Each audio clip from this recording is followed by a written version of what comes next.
علمت الصحيفة من مصدرين متطابقين أن الملك محمد السادس رفض استقبال مكالمة هاتفية من الرئيس الفرنسي مانويل ماكرون أمس السبت لتعزيته في ضحايا زلزال الحوز واقتراح المساعدة الفرنسية في عمليات البحث والإنقاذ عن ضحايا الزلزال الذي ضرب منطقة الحوز، وتسبب في 2012 حالة وفاة و2059 إصابة،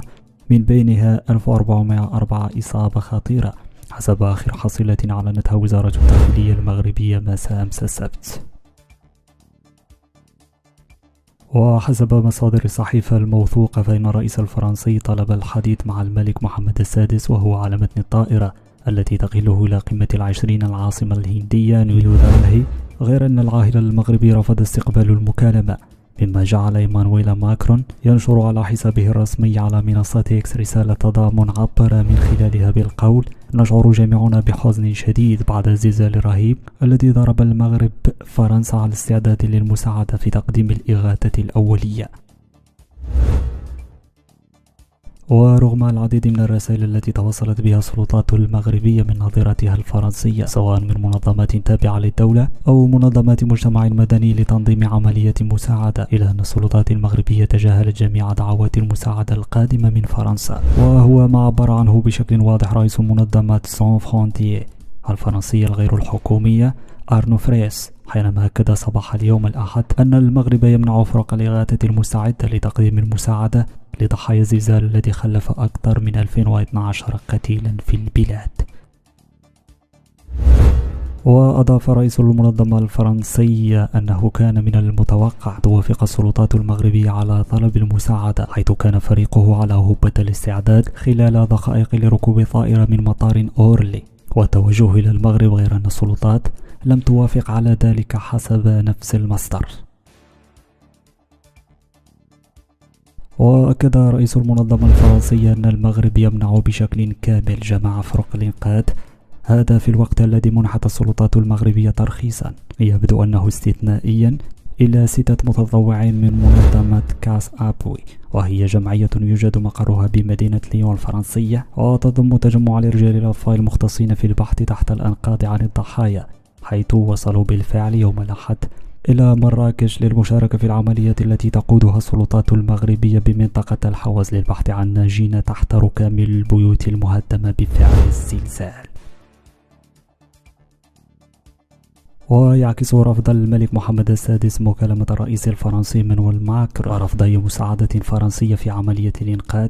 والبحث عن ضحايا زلزال الحوز عمق الأزمة التي تجمع بين الرباط وباريس بسبب ملف الصحراء المغربية.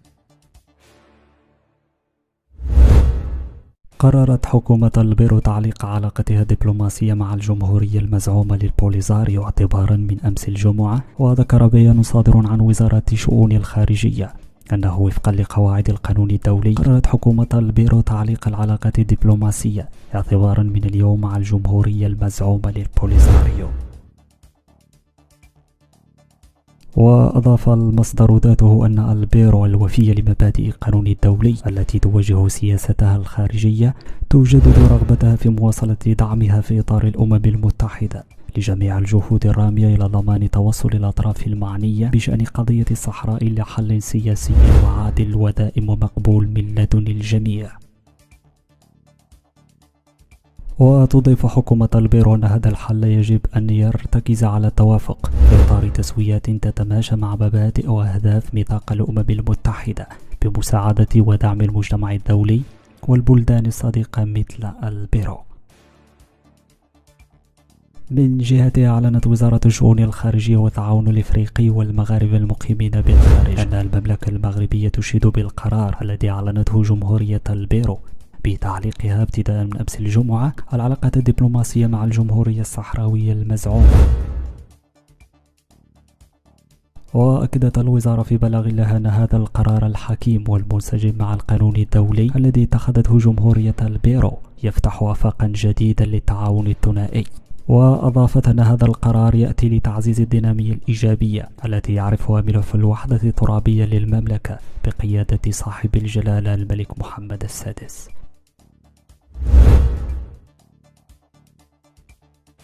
تتقاطر منذ الساعات الأولى من صباح يوم السبت على الملك محمد السادس والشعب المغربي من قادات الدول العربية والأجنبية رسائل التعازي والمواساة في فاجعة الزلزال المدمر الذي ضرب إقليم الحوز وبلغت قوته 7 درجات على سلم ريشتر. كان الشيخ محمد بن زايد رئيس دولة الإمارات أول من عزى الملك محمد السادس والشعب المغربي في ضحايا زلزال الحوز قبل أن يعطي تعليماته من أجل تسيير جسر جوي لنقل مساعدات إغاثية عاجلة إلى المتضررين من الزلزال وتقديم مختلف أشكال الدعم للمملكة. كما أعلنت المملكة العربية السعودية وقوفها وتضامنها مع المغرب وشعبه جراء الزلزال الذي ضرب جنوب غرب مراكش وفق قصاصة نشرتها وكالة الأنباء السعودية يوم السبت. من جهته بعث الشيخ تميم بن حمد آل ثاني أمير قطر برقية عزاء إلى العاهل المغربي الملك محمد السادس في ضحايا الزلزال. وعلى المنوال نفسه صار هيثم بن طارق سلطان عمان الذي بعث بدوره برقية تعزية ومواساة إلى العاهل المغربي الملك محمد السادس في ضحايا الزلزال المدمر.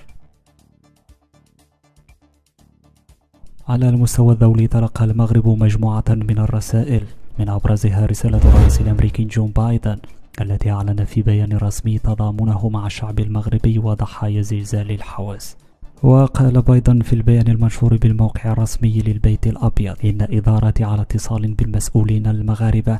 إذ نحن نعمل بسرعة لضمان سلامة المواطنين الأمريكيين والمغربيين، كما أننا نقف على هبة الاستعداد لتقديم أي مساعدة ضرورية للشعب المغربي. وأكد الرئيس الأمريكي وقوف الولايات المتحدة إلى جانب المغرب ومع الملك محمد السادس الذي وصفه بالصديق والحليف الرسمي في هذه اللحظة الصعبة. كما قدم بيدرو سانشيز رئيس الوزراء الإسباني تعازيه لعائلة ضحايا الزلزال،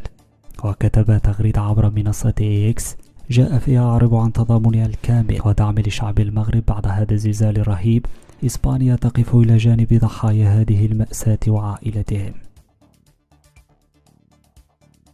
وتلقى المغرب رسائل تعزية ومؤازرة من مجموعة من الدول الصديقة الأخرى مثل روسيا والهند وألمانيا وفرنسا وإسرائيل التي عبر رؤساؤها ورؤساء حكومات تلك الدول عن مواساتهم ومؤازرتهم للمملكة في الفاجعة الأليمة، وأبدوا استعدادهم لتقديم المساعدة والدعم الضروري للبلاد والمتضررين من الزلزال العنيف.